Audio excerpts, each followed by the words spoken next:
Happy Wednesday. Thanks for stopping by the channel. We're going to get started here in just a minute.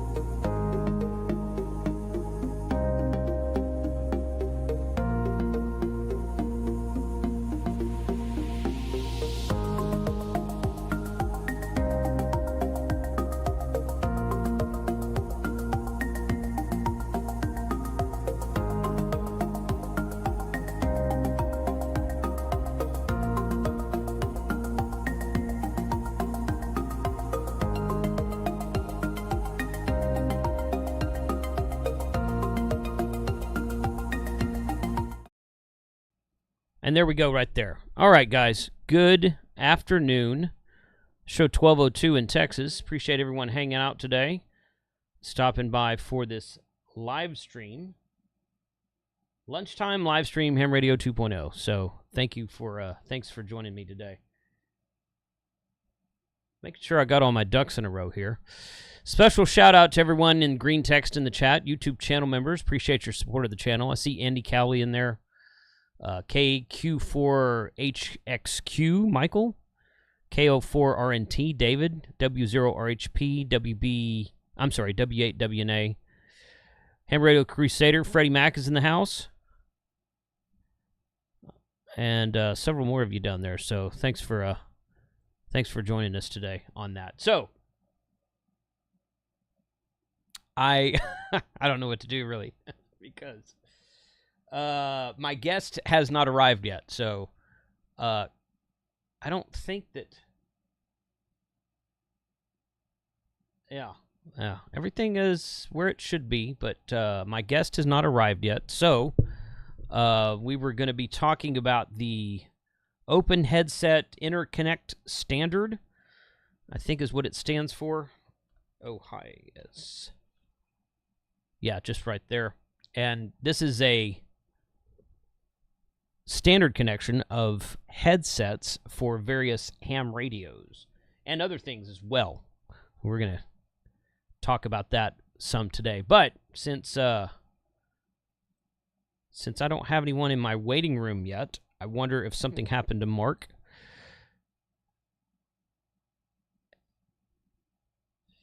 But I don't know. He commented. The guys in the M17 Discord yesterday were commenting about how he was going to be on the show. He is in the M17 Discord, and he was commenting about how he was going to be on today. So I know he knew about it. So I hope he's okay. Hope nothing happened. But yeah, so I'm going to let the waiting room sit here for a minute. Kyle, you read my mind. I was about to say just exactly that. Yeah, I want you to hop in, Kyle.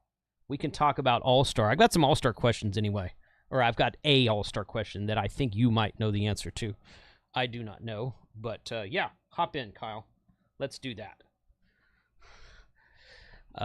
You can't do a successful live stream without something fouling up. So, and today it's not my fault. It's usually my fault. So, I don't know. You never can tell. But I appreciate you guys hanging out with me anyway. So let's see what we've got there.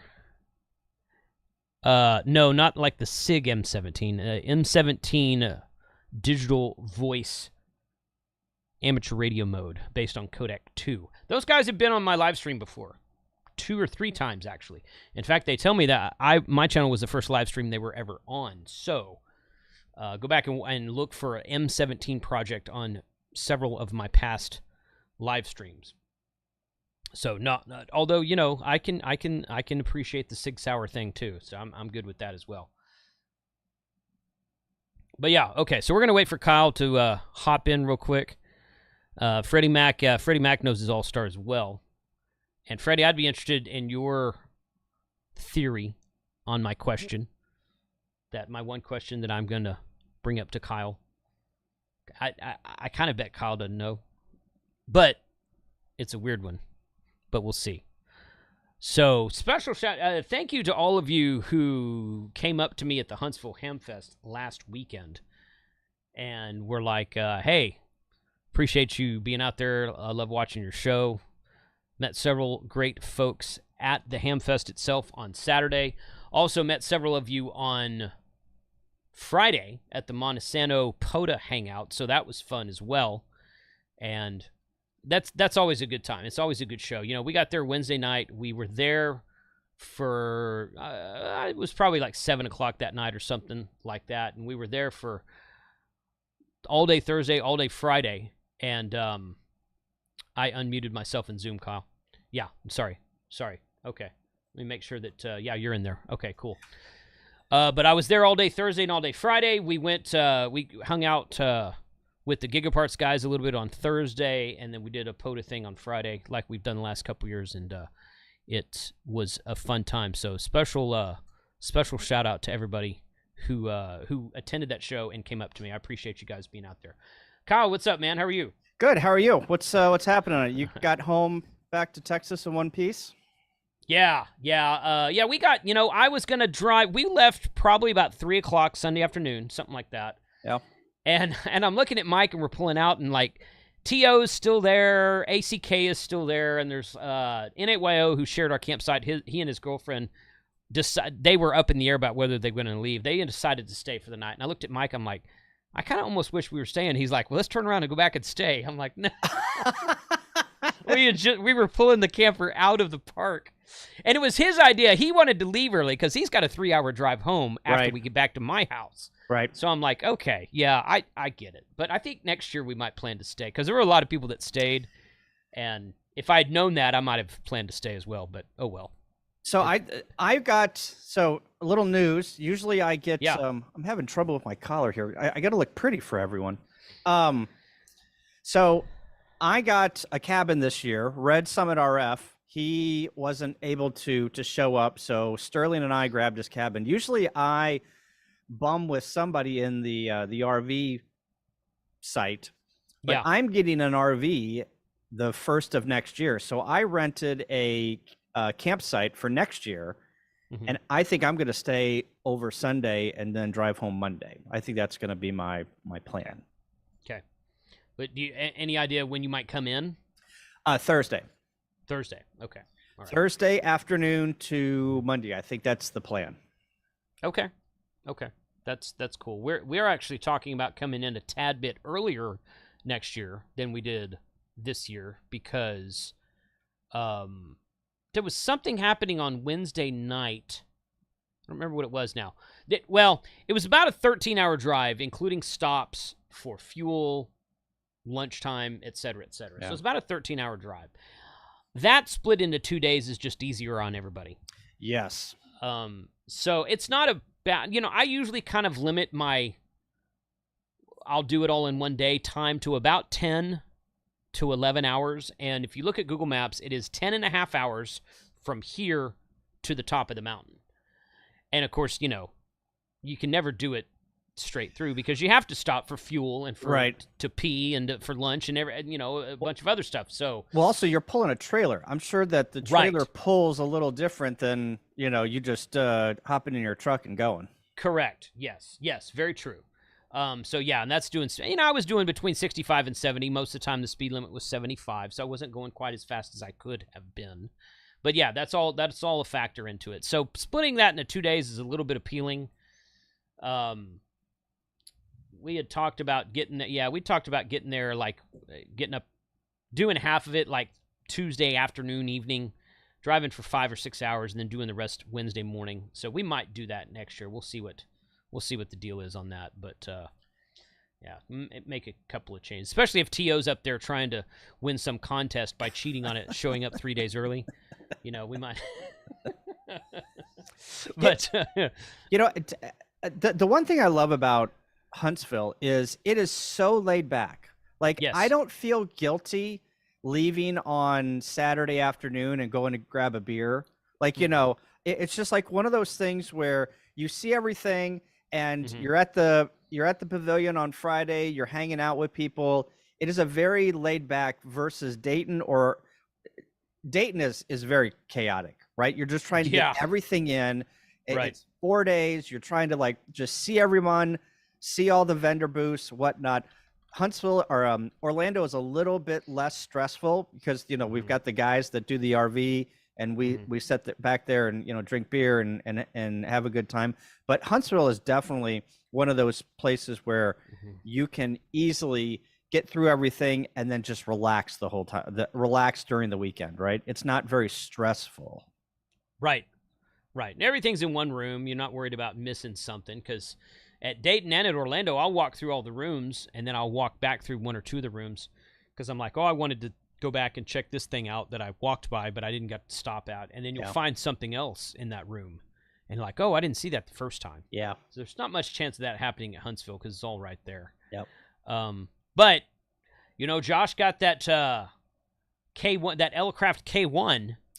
So it's definitely worth walking to the flea market, I guess. So that was pretty cool. Yeah.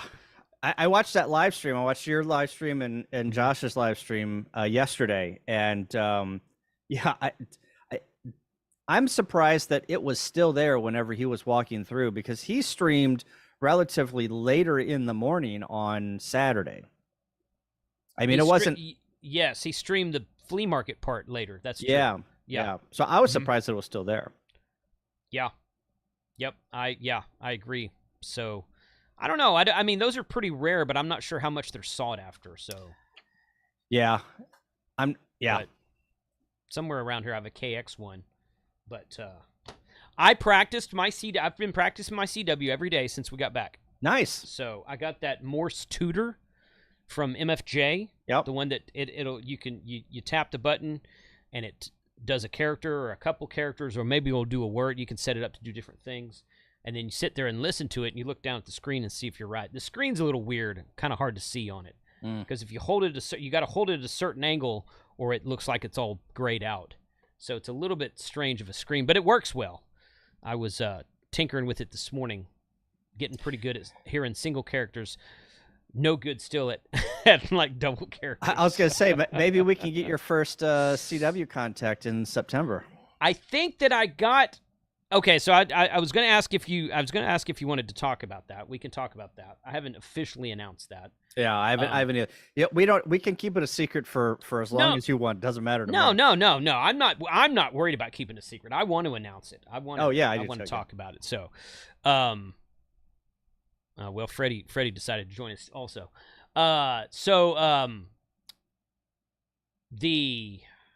You lost my train of thought now. Your CW. My CW. I made a CW contact with someone. I think it was Adam. He went up on a soda summit like 2 or 3 weeks ago to that group thing he did. Oh yeah. He was in your stream the other night, and I said, Adam, did I contact you? And he's like, well, maybe. I mean, he acted like he didn't know. So. Well, I don't know. But I sent my call sign out. When he I got a ham alert about him. Actually, I think he posted in Discord. It's like, hey, I'm out on Soda doing CW. And I think it was on 20 meters. It was on my 7700 back here, and I was listening to it, and I'm not sure what I heard. I mean, I heard a call sign, but I couldn't pick it out exactly. But I went back to him with my call sign, and I heard my call sign come back to me. Oh, okay. And I just sent 5 NN 73. Yeah, well, do it. So I mean, it might have worked, but I thought he would say something, so I thought he would write, and he didn't say anything. So I'm like, just brush off your first CW contact. Who cares? Right? Whatever. So Freddie got the camera there, bud. Trying to. Okay. Start that virtual camera in OBS. Right. Yeah, there it goes. All right, so here's the thing. Here's an all-star question for you guys, and Mark is in the waiting room.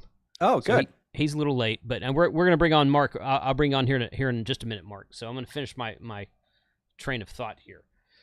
So during my drive to Huntsville, I have a mobile Verizon hotspot that is going in the truck, and I haven't put it in the truck yet because the last time I tried to use it at field day, it decided to not broadcast an SSID for the Wi-Fi side of it. The modem itself works fine. You plug it in Ethernet, great, but the Wi-Fi wasn't working. I don't know why. So that's usually what I'm on when I'm mobile. Well, I didn't have that this time. So I turned on my hotspot on my phone, which my Sherry node's it has that in the WPA supplicant file and has for a long time. Connected it, pulled an IP address, tried to connect to my 43136 hub node, no go. Connection failed, connection failed, connection failed. All trip. Mike was making fun of me. He's like, dude, I don't think it's going to work. Tried to connect to another node and got, not connection failed, but it wouldn't connect. It was a different message. I don't remember. I think it was your node, Kyle, but I'm not sure. Okay. I can't remember which one it was. So anyway, fast forward, we go to Huntsville, et cetera, et cetera. I didn't try it while I was there. I didn't try it on the way home. I get an email while I'm driving home that I saw later.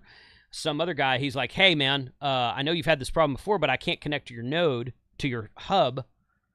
And the last time that happened, I had to reboot my hub, and then other people, including my Sherry node. Well, sure enough, I rebooted my hub yesterday. Yeah.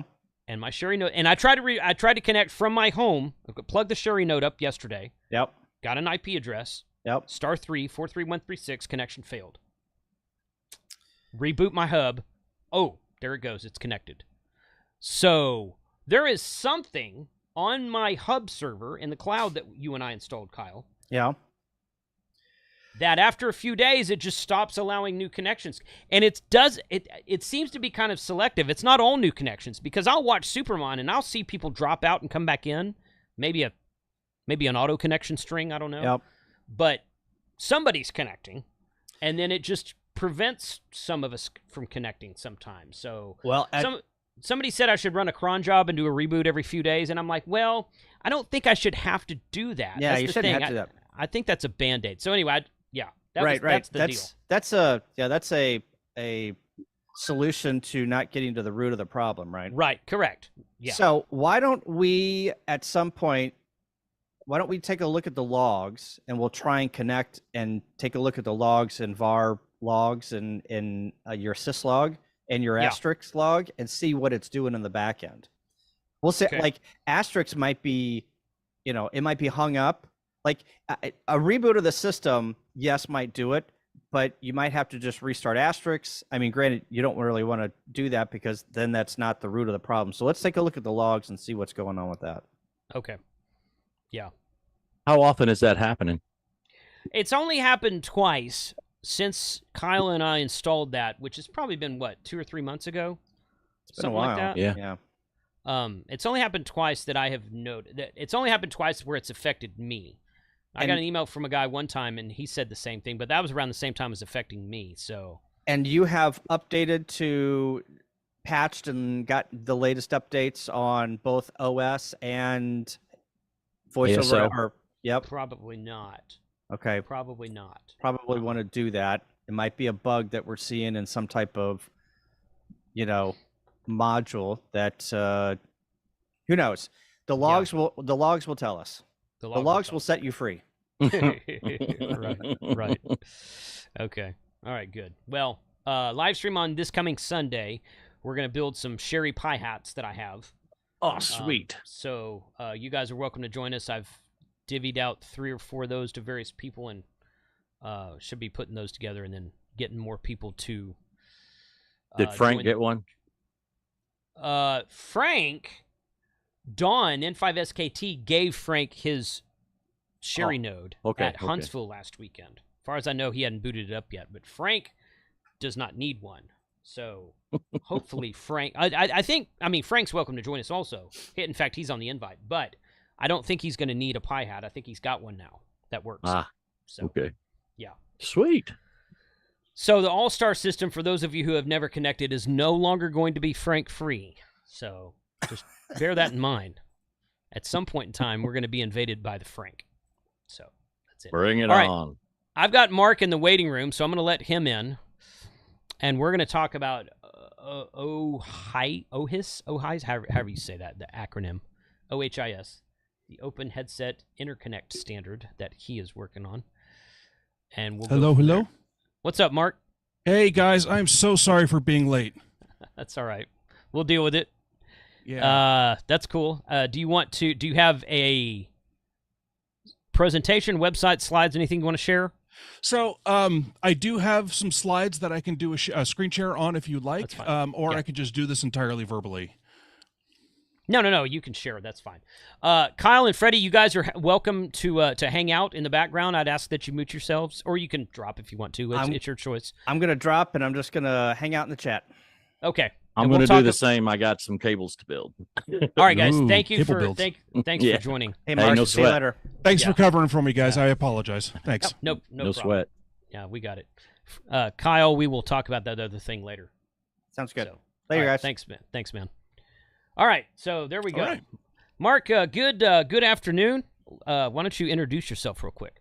Hi, my name is Mark Smith, also known as Smitty Halibut in a lot of contexts. I am one of the hosts of the Ham Radio Workbench podcast. A couple of years ago, I started a company called Halibut Electronics, building ham radio electronics. And my eventual goal is to get into audiophile electronics, but I haven't actually released any of those products yet. So ham radio and audiophile electronic stuff. Good deal. Okay. Yeah. Bringing up there it is. I want to make sure I had the right website to bring up. Okay, cool. Yeah. So the website is electronics.halibut.com. Yeah, that's I just Googled and found it. So yeah, that's good. Let's see, there it is right there. So tell us a little bit. So this open I'm saying it right. Open Headset Interconnect Standard, is that right? Perfect. You got it. Okay. All right, so that is a thing that I think you emailed us about originally. Yeah. And anytime we can standardize connections of things to radios, I think that's a good thing. So why don't you tell us a little bit about what that is? Okay, so there's actually another website for OHIS, although that website needs a lot of work. So the better diagram is probably, do you see the Halibut Headset Interconnect, that first link right up at the top, or at the top of the text? That one, yes. Click that, and then there is a diagram in there that I'm going to want you to zoom in on. That diagram right there. Okay. So this is probably my best summary of OHIS. I need to go work on the other website. So I'm going to preface this that there are two things that I'm doing here today. One is standards advocacy, right? This is a non-commercial. I believe this is something the hobby and the industry needs to do. Mm-hmm. That is the standard advocacy part of this, and that's OHIS, Open Headset Interconnect Standard. The second thing is a very commercial, my business. Oh, by the way, I also happen to sell some of the devices that do this OHIS stuff. But the standard is an open standard that I am hoping individuals will start doing on their own as DIY projects, or other companies will start adopting and bringing on their own stuff. So it may seem like I've got some contradictory things going on here, where one of them is trying to get a bunch of other people to compete with me. And yes, that is exactly what I am doing. I am trying to get the industry on board with this open standard. And so that's going to look like I am trying to get other people to compete with me. It will also look like I'm doing this standards advocacy. Oh, and by the way, I am selling devices. So I try to keep these two different hats clear as to which one I have on at any given time. So right now, I'm going to go put on my standards advocacy hat and talk about the standard itself. Cool. Okay. Good. So the basic problem is we've got standards for power. 13.8 volts DC, right? We've got standards for RF, 50 ohm coax. We may have different physical standards for those electrical standards, but it's easy to convert back and forth because electrically they're the same, right? On power, we've got Anderson power pole, or you've got that 6-pin, not quite Molex connector that is on the back of a lot of HF radios, right? It's kind of looks like a Molex connector, but Molex doesn't actually sell that connector. It's weird. Right. Yeah. Or the T-shaped blade connector on the back of hanging out of mobile rigs, right? But it's easy to convert back and forth between those because they're the same electrically. Same with RF. You've got, PL59 connectors or Type N connectors or BNC or SMA. They're all physical standard difference, but they're the same electrical standard. Mm-hmm. We don't have that kind of standard for the interface between the radio and the user, right? Okay. So if I've got a headset that I buy, like say a Heil Pro 7 or a Radio Sport or a cheapo PC gaming headset off of eBay or Amazon, right? I can't plug that into any radio. right now, because none of the radios use those same connectors. But I can buy an adapter that goes from that particular headset to that particular radio, right? But if I try and take that headset and plug it into a different radio, I need to buy a different adapter. And if I buy a different headset with a different connector, now I need a whole nother set of adapters, right?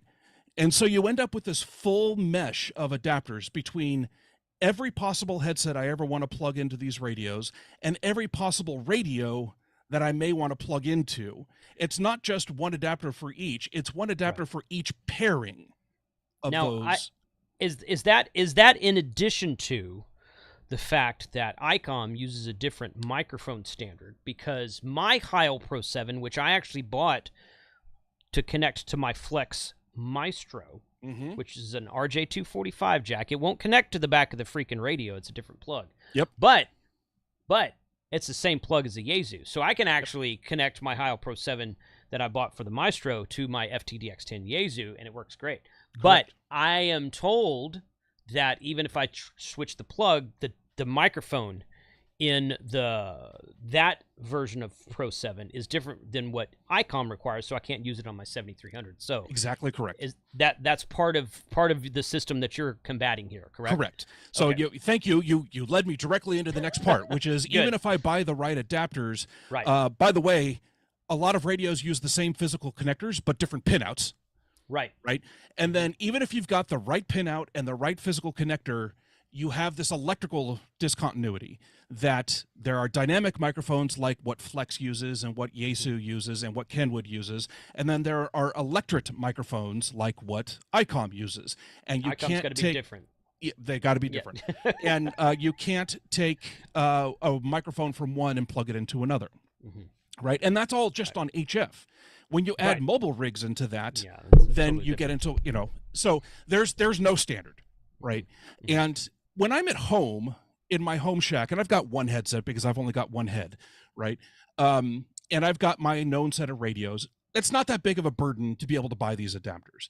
So does it really make sense in a home environment to do something about this? Not really. But when you go into a multi-user environment, think like a club shack or a contesting station or an EOC, where I want to walk into this multi-user environment with my headset that has my ear goobers in it.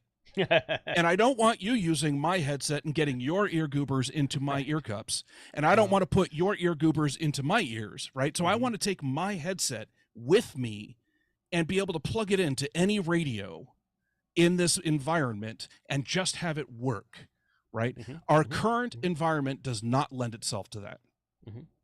So what I am proposing is a standard interface between the radio and the user. And I use the term headset a lot because that's kind of the easiest to understand, but there's nothing about the standard that says it actually has to be a headset. It could just be a microphone on a boom with some, proper good earphones and a hand PTT switch. All of that works as well. Yes. But I'm going to continue to just summarize and call it headsets. That's totally fine. Yeah. I suppose I was thinking when you said user to radio, I was thinking, well, wait a minute, CW keys are pretty much standardized. You've either got a 3.5 millimeter jack or maybe a 1/4 inch jack, and their adapters are plentiful for that. But I guess if you want to put a headset on your radio and listen to your, I forget the name, Kyle's going to kick me, where you hear the side tone. That's side tone, If you want to listen to your own side tone and you want to pull that signal out of some noise, then you have to have a headset to plug in whatever radio from there. It doesn't necessarily have to be the microphone headset, but it can be like an external speaker headset. Like the 7300 and the FTDX10 both have the 3.5 millimeter. 3.5 millimeter on the front of it for audio only. You can't use that with a boom on it. But, correct. So there's options there. But there are options there. And like for each individual problem that we're talking about here, honestly, the microphones are the most complex. Headphones are easy to convert back. There are two standards, the 3.5 and the 1/4 inch, and it's either stereo or mono, but if you plug one into the other, it's fine. Mobile rigs don't have headphones output. They only have speaker outputs. And those speaker outputs are not always ground referenced. So electrically, if you try and plug a speaker output, even if you keep the volume really far down, if you plug that speaker output into something expecting a headphones, you may still blow it out, even if the voltage level is fine, because both sides are being driven. One of them is not ground. In headphones, you have ground and then a signal that goes up and down, below, up and above and below ground. In speaker outputs, they are often what is called push-pull or balanced, where you're driving both sides opposite of each other, and you can end up delivering 4 times as much power with the same voltage power supply, is the reason you end up doing that. So it allows you to have a more powerful amplifier, audio amplifier, without having to boost voltages up or anything like that. Right. But because of that, they really can only be plugged into a speaker. They can't be plugged into anything that's expecting one of those 2 signals to stay at ground level, right?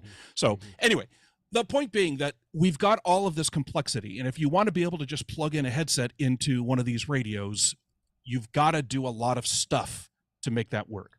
Right. So I am proposing a standard called the Open Headset Interconnect Standard. It is an open standard, free like speech, right? To borrow a term from the open source software community. It is free like speech. I want this to be adopted by everybody. There is no licensing limitations on this or anything like that. Okay. And it open headset interconnect. So again, we're talking about the audio between the radio and the user, and then standard. Hopefully everybody adopts it, and then I can plug a headset from one manufacturer into a radio from another manufacturer, and it just works, right? Okay. That's the goal. Ideally, the radio manufacturers and the headset manufacturers would adopt this standard natively. And you would buy an ICOM radio that just has an OHIS port on the front or maybe on the back, and it's just there and it works. Same with Kenwood, same with Yaesu, same with Flex, whoever, right? That's the ideal future. I totally acknowledge that we are a long way away from that. Right? Yeah. That's not going to happen anytime soon. And so we need to get adoption on this standard first. And the way we're going to do that is by making adapters. Okay, so now you're introducing adapters back into this play. How is that any better than where we are now? If I've got to buy adapters to go to OHIS, how is that better than what we're doing already? And the answer to that is with a standard defined in the middle. Now I buy one adapter for my radio that is unique to my radio, and you connect it to the radio, and it presents an OHIS port. And that is the last adapter I ever buy for that radio. It connects to that radio, it is unique to that radio, and it stays with that radio forever. And then I do the same thing with my headset. I buy one adapter for my headset that is unique to that headset, and it stays with that headset forever. And now my radio has an OHIS port on it, and my headset has an OHIS port on it. And now I can plug that headset into any radio that has an OHIS port. I don't have to worry about what kind of radio is behind it. I don't have to worry about having a full mesh of all of these different adapters. It's one adapter per device, and you're done. So would I be able to, and I if I understand what you're saying correctly, the answer to this is no. I may own more than one radio. Okay. More than one manufacturer. The shock. So, but yeah, exactly. But I have my Halibut Pro 7 headset, which I would love to use on everything. So do I have to buy? I mean, you said it stays with the radio forever. If I have 5 radios I use, would I have to buy 5 interfaces, one for each radio, plus the one for my headset that stays with the headset? Understood that part, but I wouldn't be able to change them around between radios. Technically, you could do that, but the model assumes that you buy an adapter for the radio and it stays with that radio. Okay. And it does all of the conversion between the standard interface and whatever your radio needs. So if you buy one of these and configure it for a Yaesu radio, it'll take whatever the standard level is for the microphone and convert it to a dynamic level for that radio. Okay. Right? You buy one for an ICOM, it'll take whatever the standard is and convert it to that electorate level that the ICOM is expecting. Right? Okay. So all of the complexity about what different types of signals these radios use are in those adapters. Okay. And then on the OHIS side, it is a standard interface that everybody uses, that exact same electrical and to a lesser degree physical interface. Okay. Understood. So that is what OHIS is in a nutshell. Well, a very large nutshell. I talk a lot. And so, like, again, where does this shine? This shines in multi-user environments like the EOC, like a contesting station, like a Club Shack, that kind of stuff. But that's not the only place that it works. The other advantage to having a standard interface between the user and the radio is that it makes it a hell of a lot easier to build a device that goes between the radio and the user, right?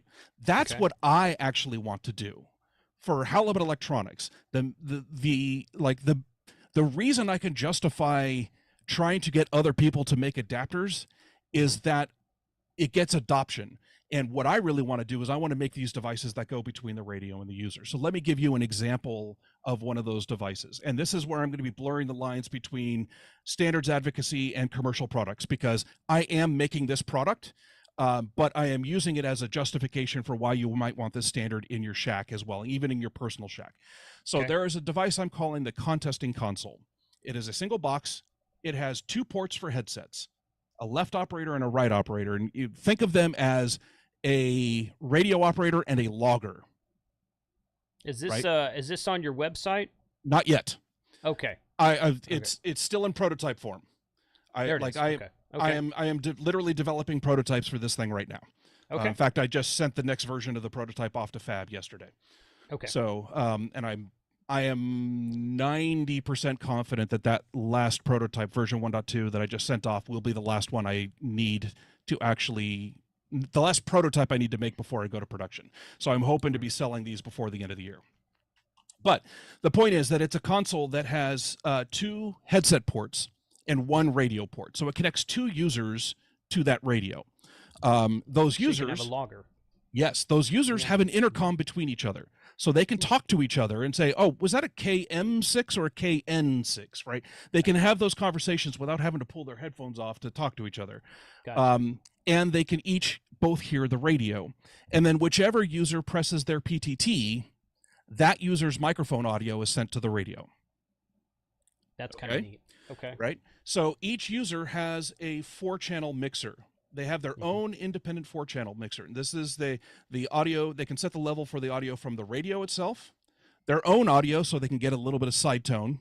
We were just talking about side tone, right? So you can send your own microphone audio up to your headset if you want. The other operator's microphone audio. And then the 4th one is what I'm calling ambient. There's a MEMS microphone up here. If you want to be able to hear what's going on around you, like if somebody walks up to your table that you're working at and they start asking you a question, rather than pulling your headphone off to be able to talk to them, you can just turn up the ambient mic a little bit and hear what they're saying to you, right? Without having to take your headphones off. And so each user has their own 4-channel mixer, so they can set their own balance of signals that they are hearing, right? And then there's also this one, which is a speaker power amp.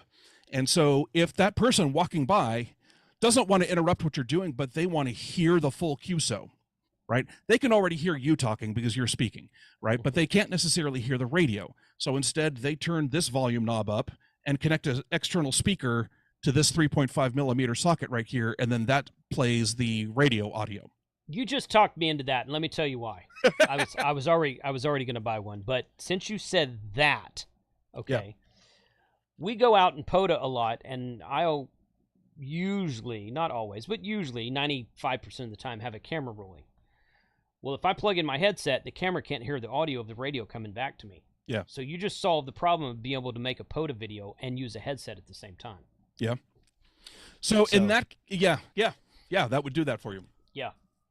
So, but building this device, taking off the commercial hat and putting on the standards advocacy hat, building this device without that standard means that I need to make that port that connects to the radio complex enough so that it can connect to any radio, whether it's a dynamic microphone or electric microphone, whether it is headphone level, line level, speaker level, whether that speaker level is balanced push-pull or ground referenced, or all of that complexity has to be built into this device. Same with the headsets on these 2 ports, right? And with the standard, I don't have to worry about any of that. That makes this so much easier because I know exactly what kind of levels and what kind of signals are going to be coming in on each of those ports. Okay. Does it have noise canceling for the voices in your heads? I'm sorry, James. I don't think I am not qualified to address the voices in your head. Right. I can't. It would have to be blessed by a priest first. That's right. Yeah. So Jeff wanted to know, and I think you addressed this already. Does the OHIS adapter provide the bias for the electric Heil mic? So short answer is yes. Okay.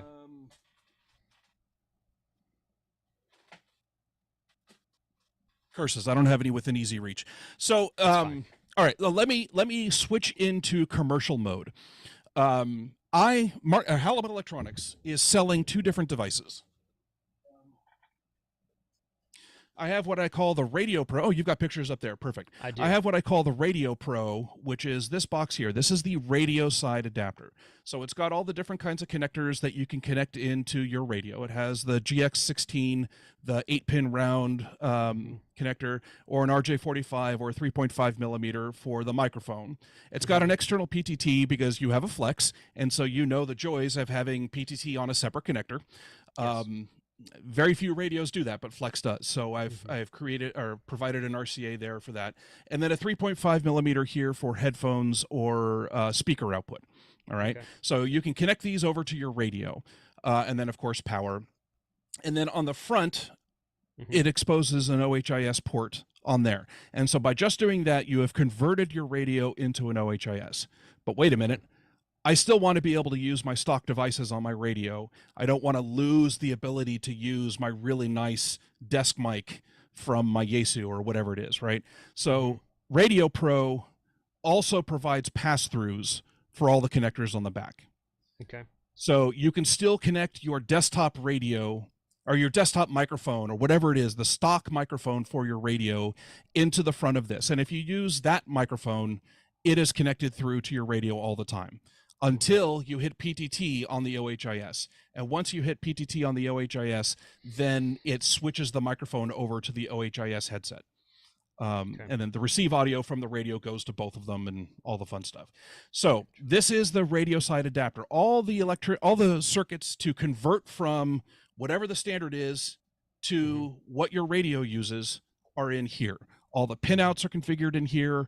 All of the electrical signals are configured in here. You got trim pots to adjust all of that, and a couple of jumpers that you can set for whether you need gain and blah, blah, blah, blah. All of that stuff is configured in here. And so this should work on literally any radio. Okay. That's why it's the Pro model, is that you can configure it for any radio. Does it come with adapters, or do you have to specify which radio you're going to put it on when you're ordering, or how does that work? So bring up the webpage again, and I'll show this to you. Short answer is you specify one. Okay, so the one on the right there, the HHI Radio Pro config board, that is where all the configuration is done. And it looks ginormous and complex. Don't worry about it. It is pre-configured for most radios, most modern radios. If you have a weird radio that uses a different pinout or different signal levels, then you may have to go in there and adjust a few things, and all of this is documented. It's all very clear. It is only configured with solder blobs. Okay.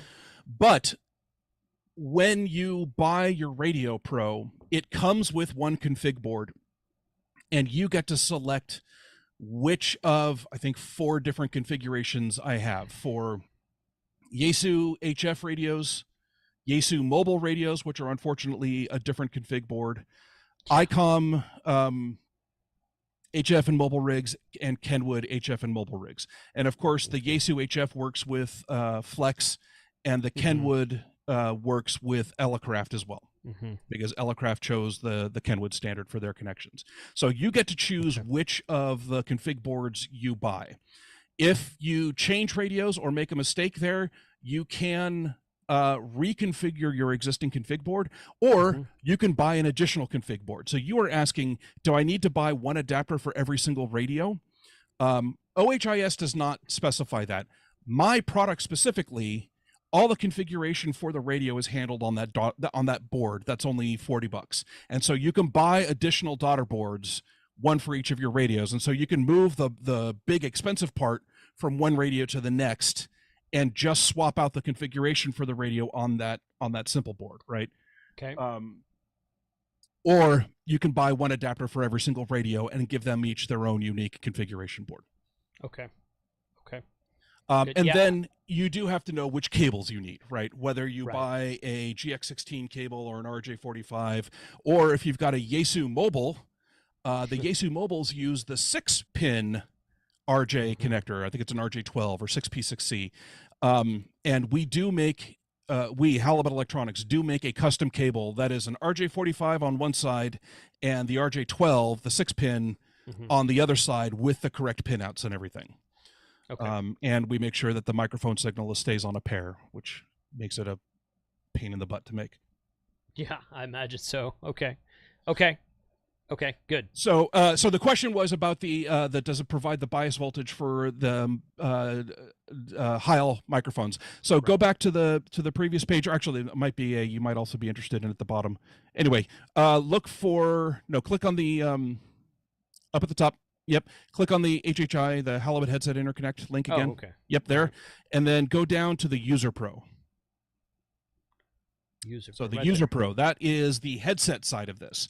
So the User Pro is a small plastic box device, and it's got an it's got a OHIS port on one side, and then three 3.5 millimeter sockets on the other side. And again, it can also be fully configured, but you buy it pre-configured for different headsets. Inside that box is a microphone preamp that will take a dynamic microphone and bring it up to the electret level, which is the standard. So we haven't actually talked about what the standards are. Electrically speaking, the standard OHIS standard is electret level standard. So if your headset is already an electret microphone, you could just connect it straight through with no electronics. If your headset is a dynamic microphone, the standard includes a very simple 5-component preamp. It's like 1 transistor, 3 resistors, and 1 capacitor.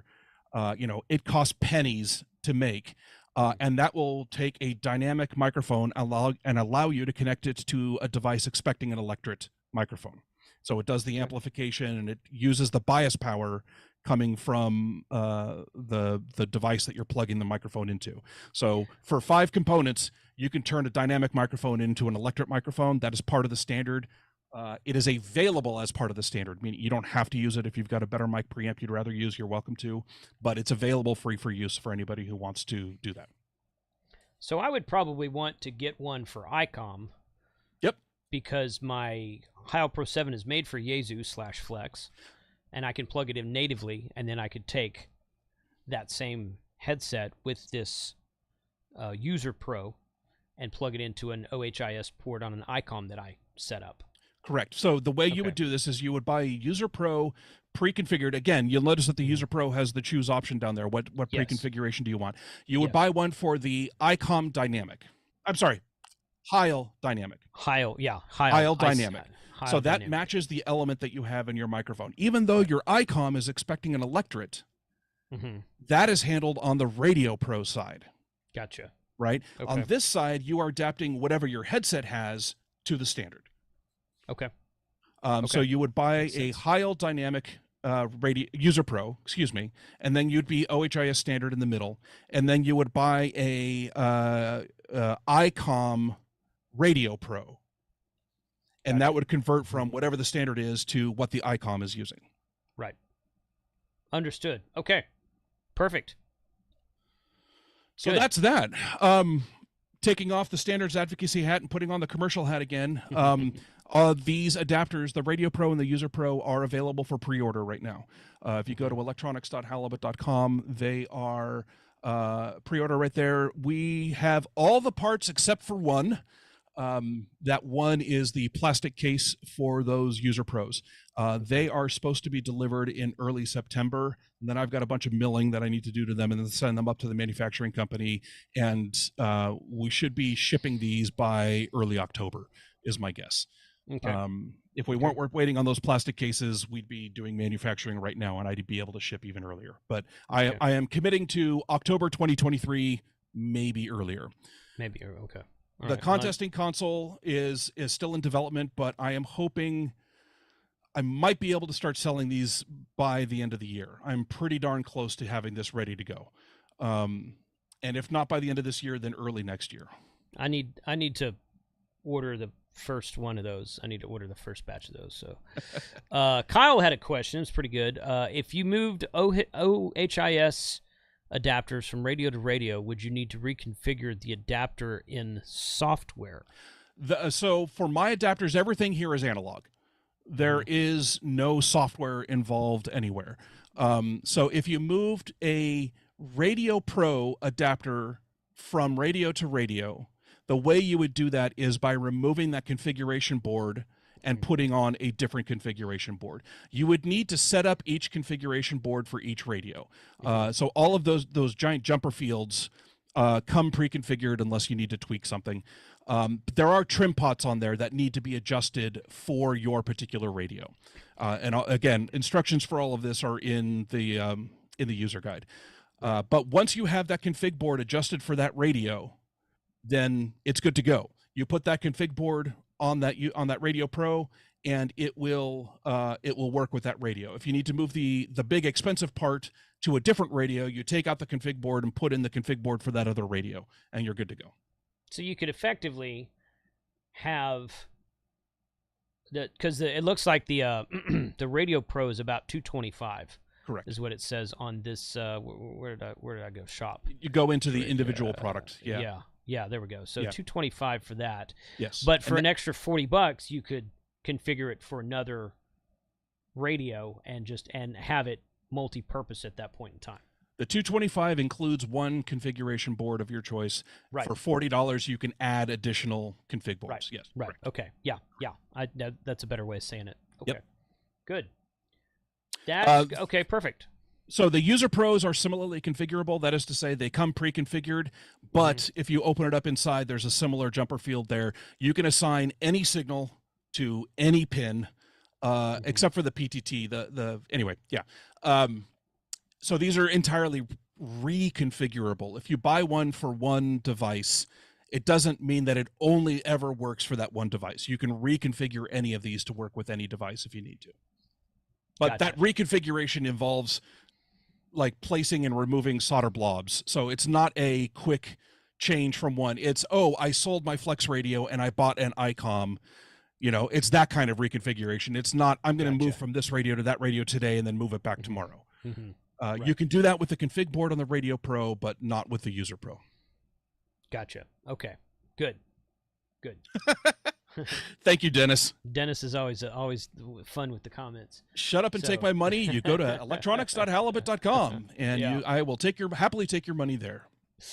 Yeah. Steve KO4AFL has been sharing the link in the chat. So in fact, Steve's one of he didn't, I think the original email I got was from you, Mark, but then Steve piped up and provided more info and said he already had some of this stuff. So he does. Yeah. He was one of my early adopters. Thank you, Steve. I appreciate all your support and everything you've done to help out over the last couple of years.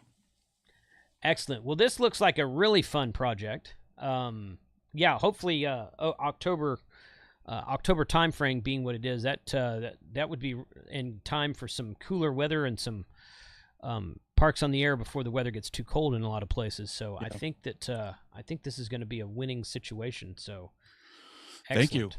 Thank you. If anybody wants to build one of these things or a bunch of these things for their club or anything like that, with my standards advocacy hat on, I will help you not give me money. Like seriously, I really want this to be adopted, because these are the things that I'm not going to help you make. The contesting console is where I want to be, adding value, not on the adapters themselves. So if you want to start working on adapters, even if you want to start a company that competes with me, I will help you make it happen. So reach out to me. mark@electronics.halibut.com is my email address, or you can use the contact us on the website. I'm also on Mastodon at smitty@halibut.com. Yeah. Okay. Good. Cool. Excellent. Okay, man, this is really cool info. All the comments in the chat have been very positive, and people are wanting to know. They're ready to purchase. They're not wanting to know when to purchase, but they're ready to purchase whenever it's ready. So, right, I'm gonna throw a wrench into it real quick. Okay. Okay. you said all the good name brands. What about those other name brands out there that might be from a neighboring Asian country? Yes. So it will work with all of those because it's still, headphone level or speaker level, and it's still electret or dynamic microphones. So like I am not explicitly targeting, I haven't made any configuration board specifically for those, right? But that is something that you can definitely do. If you have a specific radio that you want me to do, I will work with you to figure out what the correct configuration is of that config board to make it work with that radio.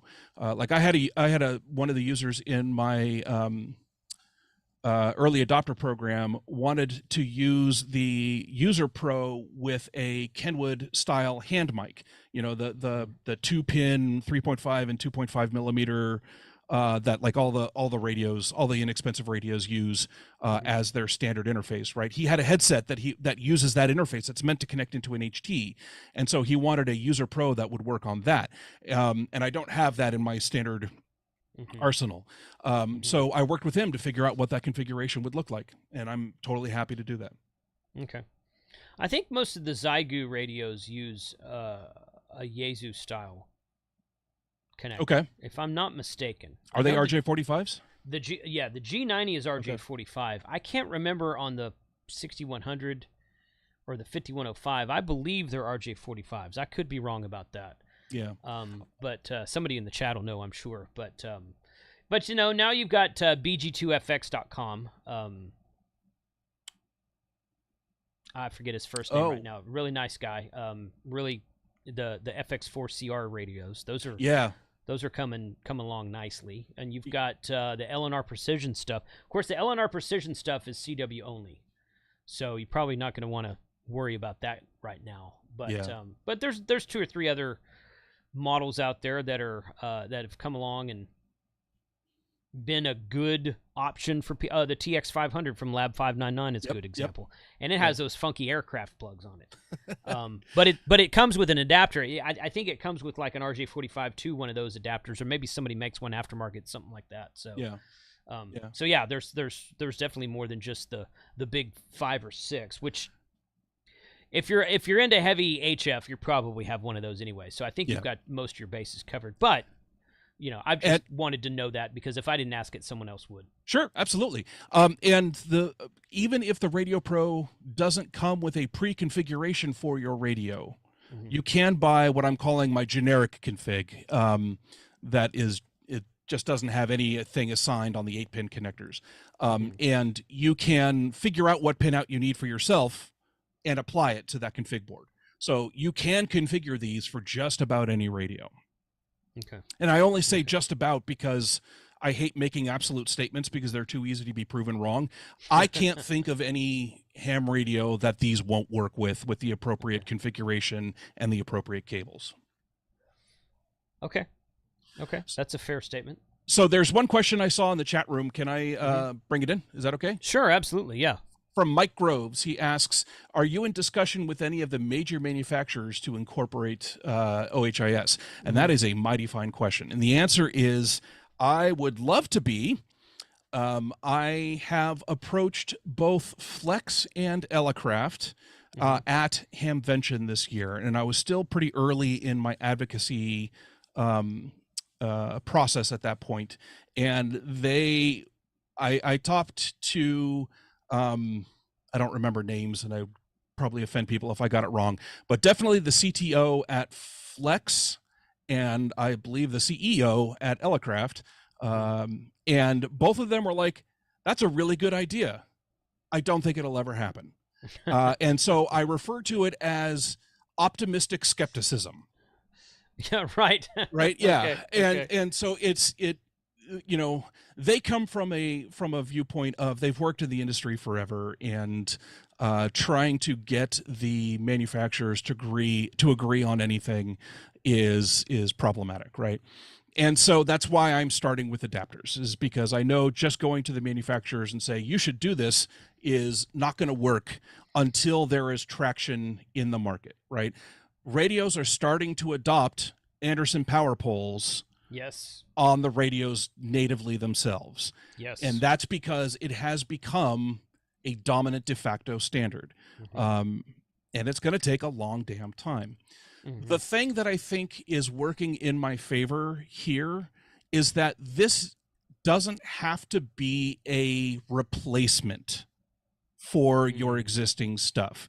This really should be in addition to your existing connectors, right? Just like we have the data port on the back, right? Like the one that gives you direct access to the modulator and discriminator and all that stuff and allows you to do 9600 baud and stuff like that. That doesn't replace your normal microphone connector. It's in addition to it, right? I feel like OHIS could be that, right? You still have your 8-pin GX16 round microphone connector that you've got an entire ecosystem of devices for that you make a bunch of money on, right? Great. Keep doing that.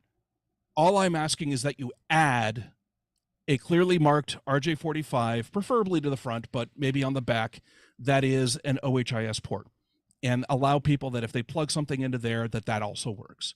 And that is not as big of a burden on the manufacturers, I think. It is adding a feature, not replacing something and having to admit that they are capitulating to one of the other manufacturers' designed standards, right?